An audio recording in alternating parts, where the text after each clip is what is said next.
찾으셨나요? 네네, 다 찾으셨으면 다 같이 합독하시겠습니다. 이에 다윗이 자기 옷을 잡아 찢음에 함께 있는 모든 사람도 그리하고 사울과 그의 아들 요나단과 여호와의 백성과 이스라엘 족속이 칼에 죽음으로 말미암아 저녁 때까지 슬퍼하여 울며 금식하니라. 아멘. 세수마음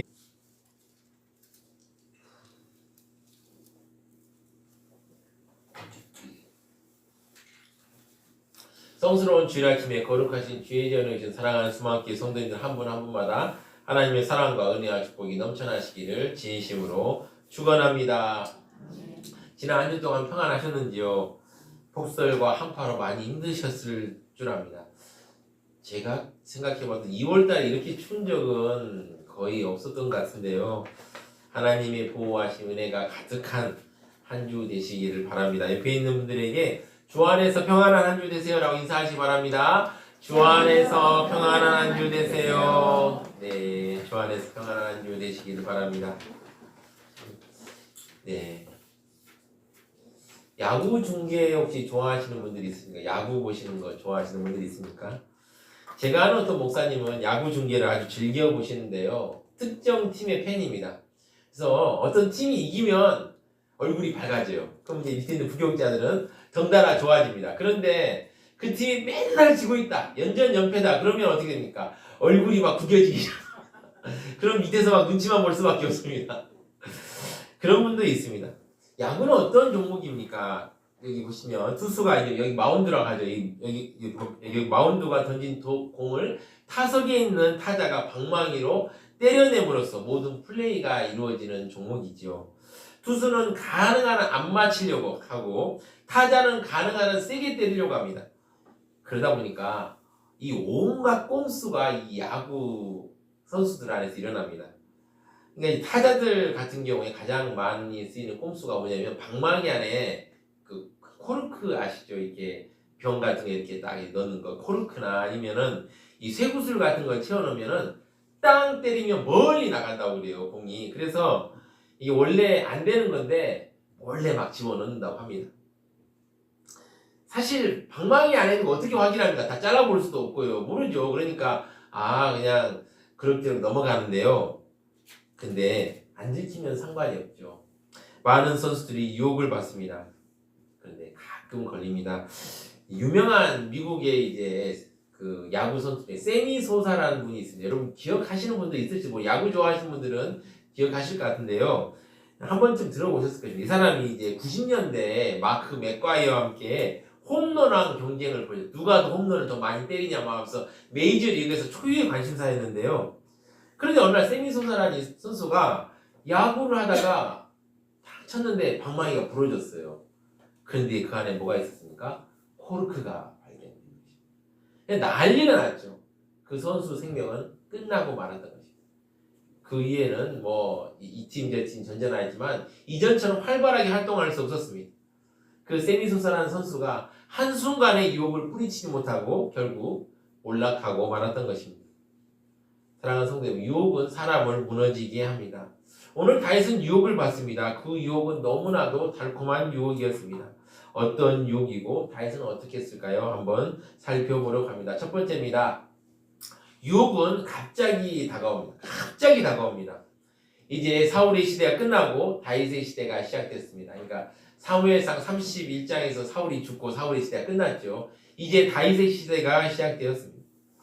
사울이 죽은 이후에 다윗은 우리가 지난번에 살펴보았듯이 아말렉 사람을 물리치고요. 또 물리친 뒤에 이틀 동안 잘 쉬었습니다. 그리고 다윗이 시글락에 돌아왔을 때 므낫세 지파들 가운데서 다윗을 따라온 사람들이 있었습니다.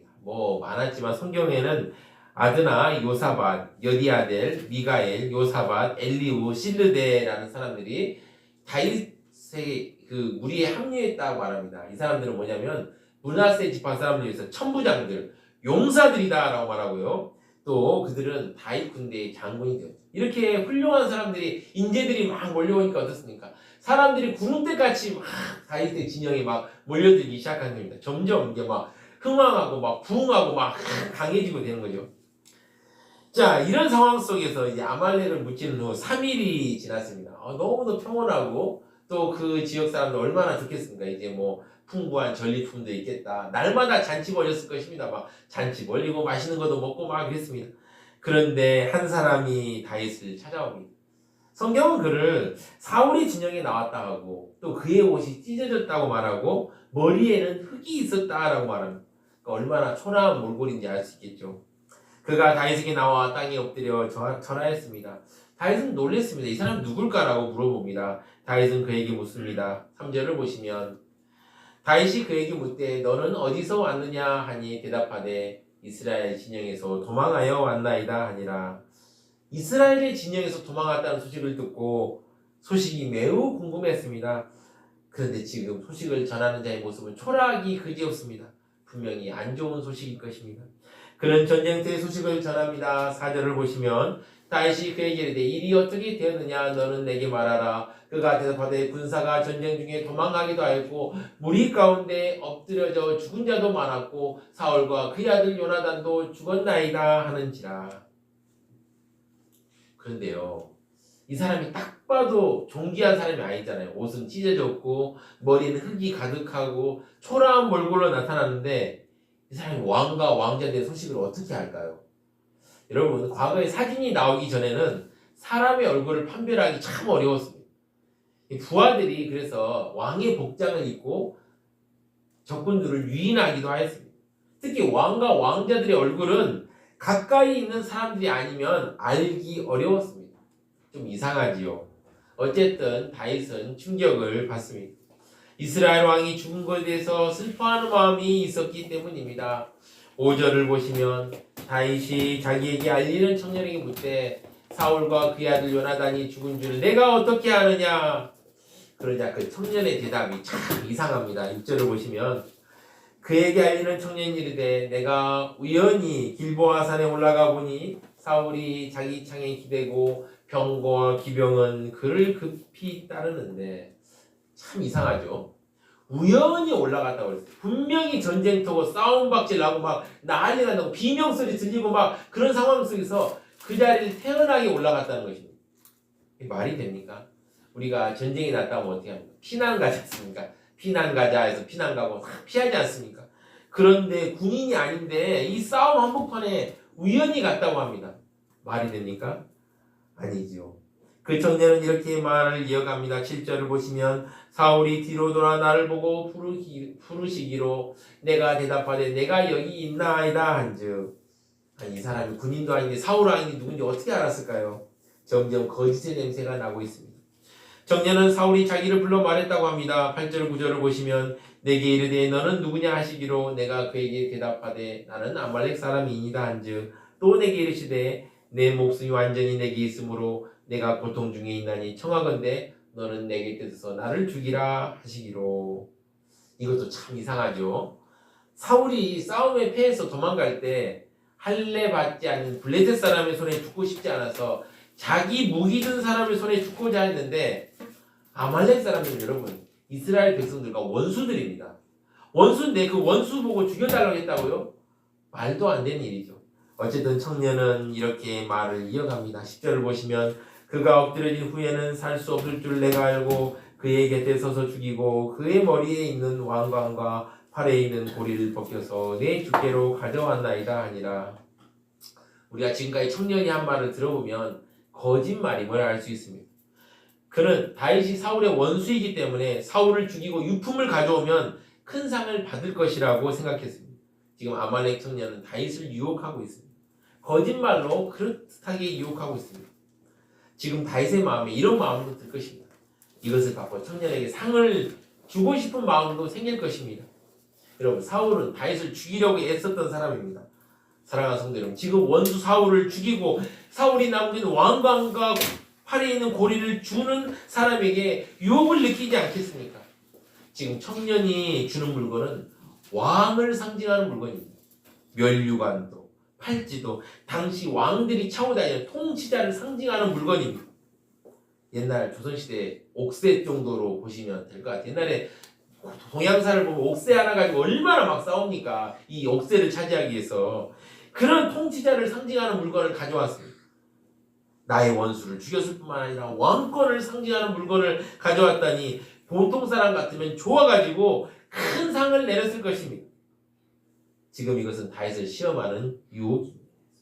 다윗이 만약 사울을 죽이고 물건을 가져온 사람에게 상을 준다면 다윗은 사울을 지지하는 사람들의 반대로 왕이 되지 못했을 것이고 하나님의 인정도 받지 못했을 것입니다.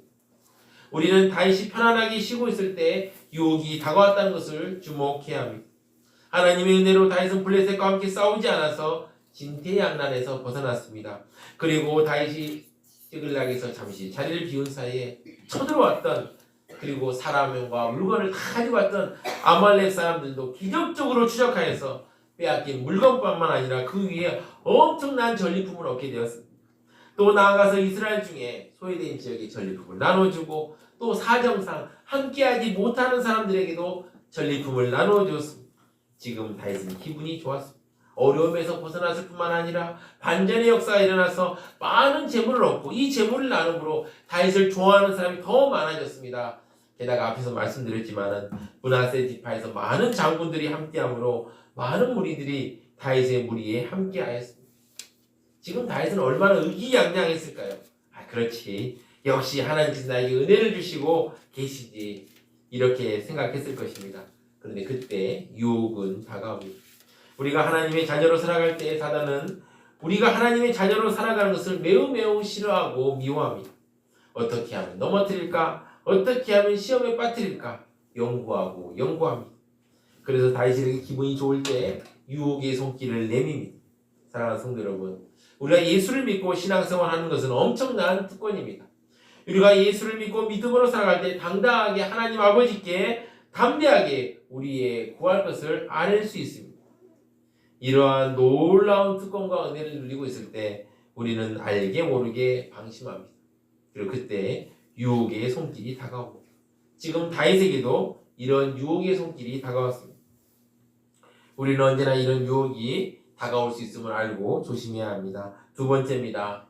성도는 하나님의 사랑으로 유혹을 이깁니다. 좋아할 줄 알았던 다윗은 전혀 다른 반응을 보입니다. 11절을 보시면 이에 다윗이 자기 옷을 잡아 찢음에 함께 있는 모든 사람도 그리하고, 옷을 잡아 찢었다는 건 정말 슬퍼했다는 걸 말합니다. 제 설교를 자주 들으셨던 분들은 아시겠지만 산업혁명 이전에 옷은 아주 귀한 물건이었습니다. 정말 보물과 같은 물건이었습니다. 그래서 우리가 생활에 꼭 필요한 거 할 때 뭐라 합니까? 의식주라고 하지 않습니까? 요즘에는 이제 주식이라고 바뀌었다고, 집이 더 중요하다라고 얘기를 하는 사람들이 많은데요. 옛날에는 의식주 하지 않았습니다. 그래서 이 옷이 정말 귀한 보물이었는데 이 옷을 찢었다는 것은 정말 슬프다는 것을 표현하는 것입니다. 그리고 나서 거기 있던 사람들 모두가 슬퍼합니다. 12절을 보시면 사울과 그의 아들 요나단과 여호와의 백성과 이스라엘 족속이 칼의 죽음으로 말미암아 저녁 때까지 슬퍼하여 울며 금식하니라. 이렇게 울고 금식하였습니다. 다윗은 아말렉 청년을 통해 다가온 유혹을 사랑으로 이겨내었습니다. 다윗은 원수인 사울을 사랑함으로 유혹을 이겼습니다. 어떻게 다윗은 원수를 사랑할 수 있었을까요? 물론 다윗은 사울이 여호와께서 기름 부은 자이고 또 하나님께서 세우신 이스라엘의 초대 왕이기 때문에 사랑했다라고 보는 사람들도 있습니다. 물론 표면적으로는 그렇습니다. 그러나 인간적으로는 어떻게 됐을까요? 믿지 않았을까요? 정말 증오하는 마음이 들지 않았을까요? 다윗은 사울에게 몇 번이나 죽을 뻔했습니다. 사울이 믿지 않았을까요? 이것을 통해서 우리는 다윗이 하나님의 다스림 가운데 있음을 알고 알 수 있습니다. 다윗은 하나님의 다스림에 순종하고 따르는 사람이었습니다. 그래서 사울의 죽음을 슬퍼할 수 있었고 사랑의 마음으로 사울의 죽음에 대해서 슬퍼할 수 있습니다. 우리가 사랑한다라고 하면 좋아한다라고 생각할 수 있는데요. 이 사랑한다고 좋아한다고 조금 다릅니다. 원수가 밉습니다. 믿고 생각만 화가 납니다. 그러나 하나님께서 다스리심을 우리가 받아들인다면 우리는 원수를 용납할 수 있습니다. 그가 밉지만 그를 위해서 울어줄 수 있습니다. 사울은 다윗에게 나쁜 사람입니다. 그런데 하나님의 다스리심을 받아들인다는 하나님의 입장에서는 사울은 어찌되었든 하나님께서 세우신 왕입니다. 그래서 사울의 죽음을 슬퍼할 수 있습니다. 예수님께서도 원수를 사랑하라고 말씀하십니다. 그리고 실제로 원수를 사랑하셨습니다. 누가복음 23장 34절을 보시면 이에 예수께서 이르시되 아버지 저들을 사하여 주옵소서 자기들이 하는 것을 알지 못함이니이다 하시더라. 또한 사도행전에서 예수님을 전하다 죽은 스데반도 돌에 맞아 죽을 때 이렇게 기도하고 죽습니다. 사도행전 7장 60절을 보시면 무릎을 꿇고 크게 불러 이르되 주여 이 죄를 그들에게 돌리지 마옵소서 이 말을 하고 자니라. 지금 예수님도 스데반도 그들을 죽이려는 사람들이 믿지 않았을까요? 믿습니다. 원수를 사랑한다는 건 좋아하는 것이 아닙니다. 원수를 감정적으로 좋아하지 않아도 사랑할 수 있습니다. 보통 누구를 감정적으로 싫어하면 그 감정이 나를 지배합니다. 그러면 그 사람을 사랑할 수 없습니다. 미운 마음이 듭니다. 그러면 그 미움을 하나님께 가지고 가야 합니다. 하나님 앞에서 풀어야 합니다. 예수를 믿는 사람 안에는 누가 있습니까? 성령님이 계시죠. 그가 믿지만 내 안에 성령님이 우리 안에 감정마저도 다스려달라고 기도해야 합니다. 그렇게 되기 위한 첫걸음이 바로 하나님의 다스리심을 받아들이는 것입니다. 그리고 하나님의 다스림 속에서 하나님께서 주신 사랑으로 유혹을 이겨내야 합니다. 하나님의 사랑, 주님의 사랑을 생각하며 다 같이 찬양하시겠습니다. 오직 주의 사랑에 매여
감사드립니다.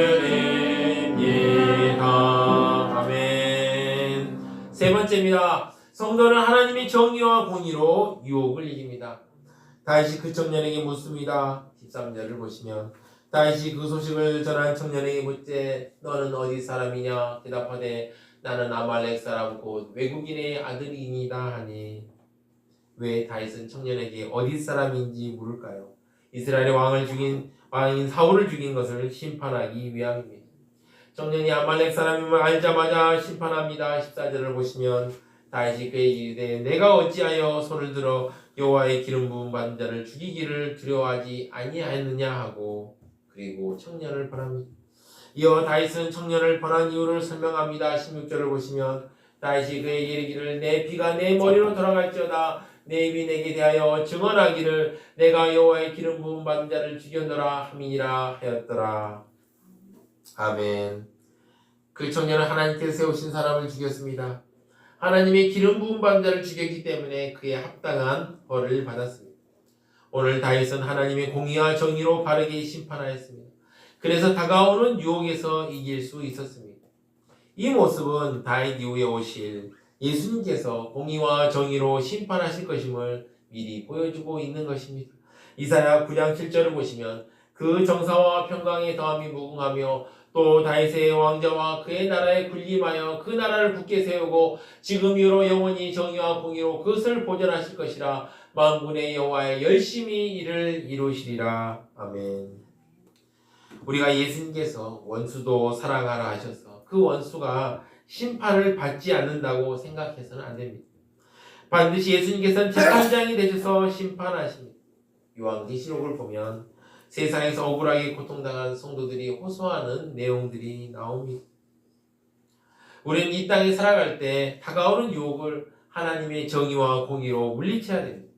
이것도 우리가 하나님의 다스리심을 받아들일 때 가능합니다. 우리 안에 있는 성령께서 우리가 하나님의 다스리심을 받아들일 때 우리 안에 하나님의 정의와 공의를 가르쳐 주십니다. 하나님의 정의와 공의에 맞게 행동하면 됩니다. 하나님의 정의와 공의의 정의는 무엇입니까? 하나님께서 보시기에 공정하게 판단하는 것을 말하고 공의란 하나님의 법에 일치되었는지 판단하는 것을 말합니다. 오늘 다윗은 아말렉 청년에게 상을 줄 수 있었습니다. 아니면 벌을 주지 않고 그냥 왕관과 팔찌만 받을 수 있었습니다. 그러나 그것은 하나님의 뜻이 아닙니다. 하나님께서 보시기에 공정하게 판단하는 것도 아니고 하나님의 기름 부음 받은 사람을 죽인 청년에 대한 하나님의 법에 일치된 것도 아닙니다. 다윗은 그것을 알고 있었습니다. 하나님의 다스리심 안에 살고 있던 다윗은 하나님의 정의와 공의로 행함으로 유혹을 이길 수 있었습니다. 이것은 오늘날 우리에게도 적용되는 것입니다. 거친 세상 속을 살아가는 우리들에게 얼마나 많은 유혹들이 다가옵니까? 스마트폰만 켜봐도 우리는 하나님의 자녀에게서 벗어나게 하려는 유혹들이 얼마나 많습니까? 그때마다 우리는 하나님의 정의와 공의로 유혹을 물리쳐야 합니다. 우리가 예수를 믿고 살아갈 때 우리는 하나님의 자녀가 되고 하나님의 다스리심이 우리 안에 임하게 됩니다. 그래서 우리는 하나님의 정의와 공의를 행해야 합니다. 우리는 하나님의 자녀이기 때문입니다. 하나님의 정의와 공의를 생각하며 다 같이 힘차게 찬양하시겠습니다. 온 땅과 만민들아 찬양하시겠습니다.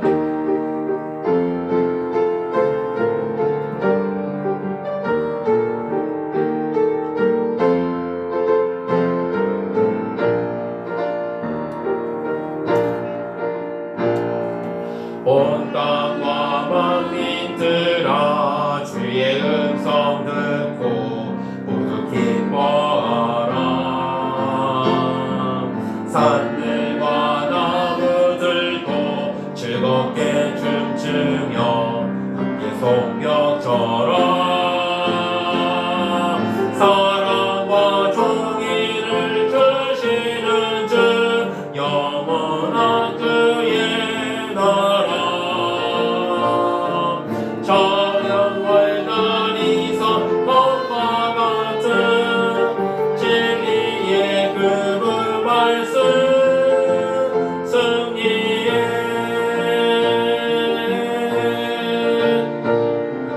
땅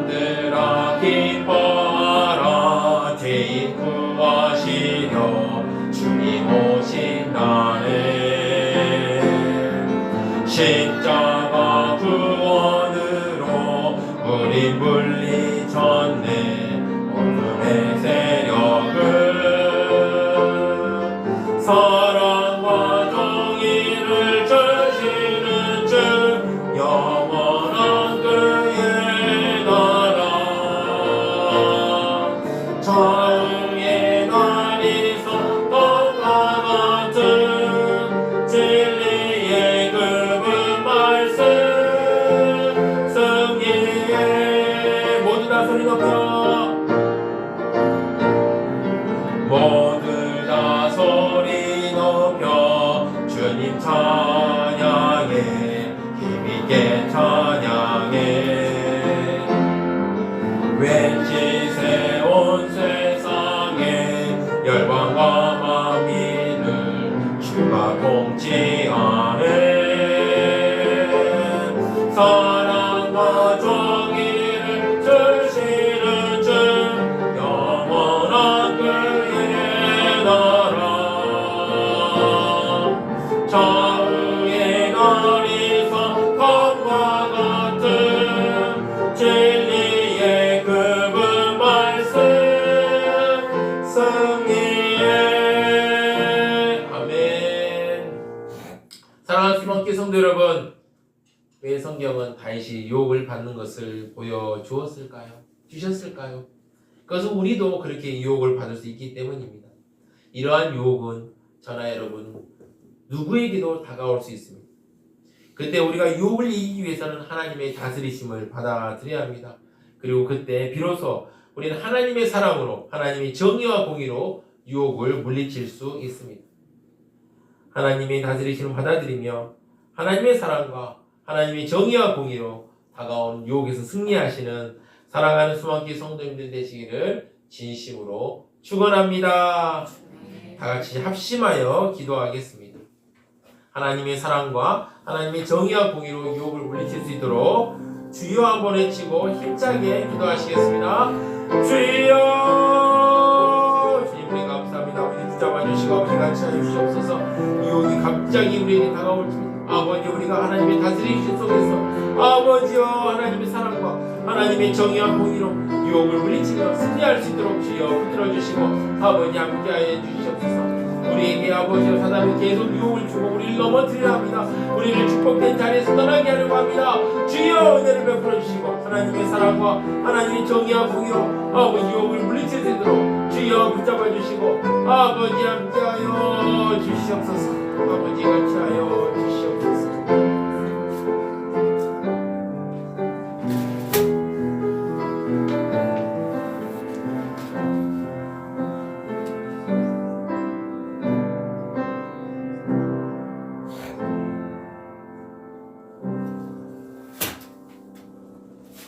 사랑과 은혜가 넘치는 하나님 아버지, 오늘 말씀을 통해서 우리가 하나님의 사랑과 하나님의 정의와 공의로 유혹을 물리치는 것이 얼마나 중요한지 알게 하시니 감사합니다. 하나님의 사랑과 하나님의 정의와 공의로 유혹에서 승리할 수 있도록 인도하여 주시옵소서. 이 모든 말씀 우리 주 예수 그리스도의 기도드립니다. 아멘.